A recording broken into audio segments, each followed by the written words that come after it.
और दिल्ली में हवा और ज्यादा खराब हो गई है। एक्यूआई लेवल 400 के पार पहुंच गया है। प्रदूषण की वजह से धुंध छाई रही। आनंद विहार में एक्यूआई 461 रिकॉर्ड किया गया है। बवाना में एक्यूआई 395 रिकॉर्ड किया गया। आईजीआई एयरपोर्ट पर एक्यूआई 336 रिकॉर्ड किया गया।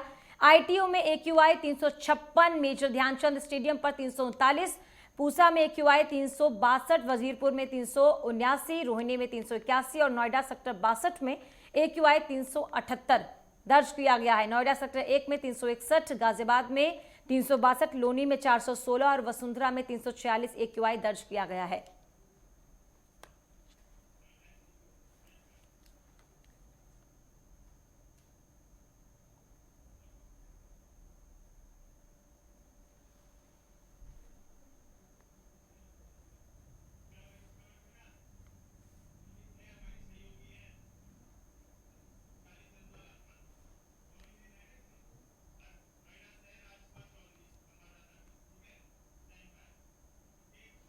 और दिल्ली से स्टेट हेड मिताली चंदोला, नोएडा से संवाददाता राजकुमार चौधरी हमारे साथ जुड़ गए हैं। अपडेट उनसे लेंगे। राजकुमार जी, नोएडा में फिलहाल क्या स्थिति बनी हुई है, किस तरह की तस्वीर देखने को मिल रही है, क्योंकि लगातार प्रदूषण का स्तर बढ़ रहा है?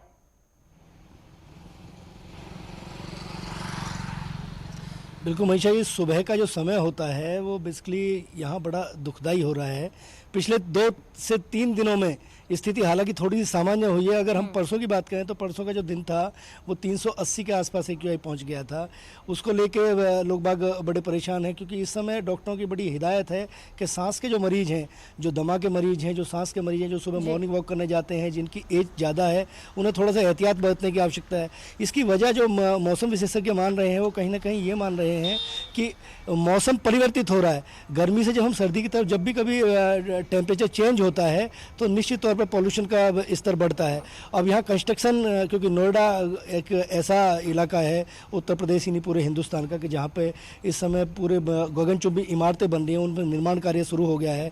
वहाँ पे ट्रांसपोर्टेशन प्लस वहाँ पे जो निर्माण कार्य के लिए जो भी निर्माण सामग्री है उसको मिक्सचर करने का वो जो चीज़ें होती हैं, वो सारे भी कण जो है वो कहीं ना कहीं हवा में जुड़ते हैं और वो लोगों के लिए घातक सिद्ध हो रहे हैं। बिल्कुल राजकुमार जी, यही तस्वीर जो है वो लोगों को परेशान कर रही है। मिताली हमारे साथ लगातार जुड़ी हुई हैं।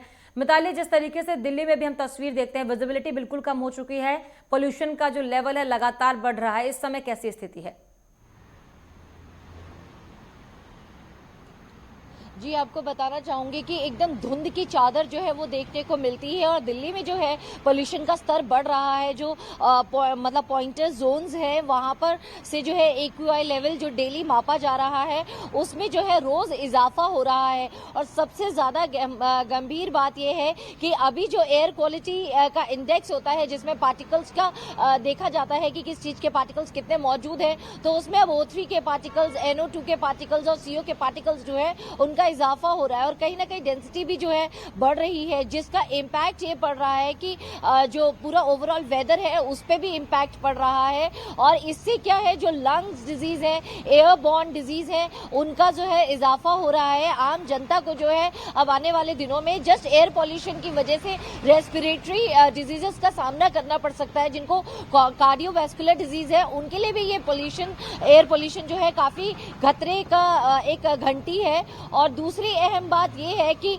अगर लंग्स और रेस्पिरेटरी सिस्टम इस एयर पोल्यूशन की वजह से वीक पड़ता चला जाएगा तो आईसीएमआर की भी अभी लेटेस्ट रिपोर्ट आई है, उनका भी ये कहना है इससे कोविड का जो पेशेंट्स है उसमें और भी ज्यादा इजाफा होगा और खाली पेशेंट्स में नहीं, डेथ रेट भी आने वाले समय में बढ़ सकता है। केंद्र सरकार ने इस पर जो है ऑर्डिनेंस लेकर आई है, लेकिन सबसे बड़ी बात है कब तक ये इसका इम्प्लीमेंटेशन और एग्जीक्यूशन होगा। वहीं अगर हम पॉल्यूशन कंट्रोल बोर्ड की बात करें तो उन्होंने भी सर्टेन गाइडलाइंस निकाली थी कि मास्क को किस तरीके से डिस्पोज ऑफ करना है, ग्लव्स को किस तरीके से डिस्पोज ऑफ करना है और किस तरीके से इन सारी चीजों को मतलब करना है कि आपको 24 घंटे रैप करके रखना है। लेकिन इस तरीके की कोई भी चीज आम जनता के द्वारा यानी कि एक तरफ कोरोना की मार तो पूरा देश झेल ही रहा है, दूसरी तरफ जो पोल्यूशन लगातार बढ़ रहा है वो भी लोगों को परेशान कर रहा है। राजकुमार जी, यही बात बहुत महत्वपूर्ण है कि पहले ही कोरोना की मार है, लोग परेशान हैं, सांस लेने की तकलीफ ऐसे में ज्यादा होती है और अगर प्रदूषण का स्तर इसी तरीके से बढ़ता रहा तो जाहिर सी बात है दोहरी मार जो जनता पर पड़ रही है आगे चलकर घातक हो सकती है।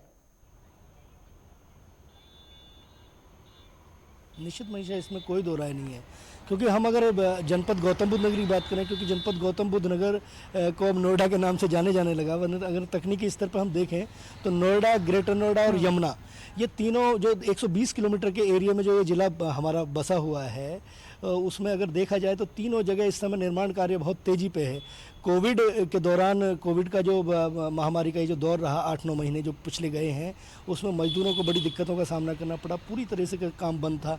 लेकिन अब धीरे धीरे ज़िंदगी जिस तरीके से पटरी पर आ रही है, तो बिल्डरों ने अपना काम बहुत तेज़ी से तेज किया है, और ये जो निर्माण कार्य बढ़ रहा है, इसको एक बहुत बड़ा कारण आने वाले दिनों में निश्चित तौर पर, क्योंकि निर्माण कार्य होगा तो पॉल्यूशन बढ़ेगा। बिल्कुल, जाहिर तौर पर राजकुमार जी, और उसका सीधा सीधा खामियाजा जनता को भुगतना पड़ेगा। बहुत शुक्रिया राजकुमार जी आपका तमाम जानकारी के लिए। मिताली, आपका भी बहुत बहुत शुक्रिया तमाम जानकारी के लिए। और यही तस्वीर देखिए पूरे देश में देखने को मिल रही है, जहां लगातार एक तरफ प्रदूषण बढ़ रहा है, दूसरी तरफ जो कोरोना का असर है वो भी लोगों को परेशान कर रहा है। ऐसे में लोगों को अपनी व्यक्तिगत जिम्मेदारी को समझना होगा कि आखिर उन्हें अपने बचाव के लिए क्या कुछ करना है। कोरोना की गाइडलाइंस का पालन करना है, 2 गज की दूरी बहुत जरूरी है, और साथ ही मास्क का इस्तेमाल जरूर करना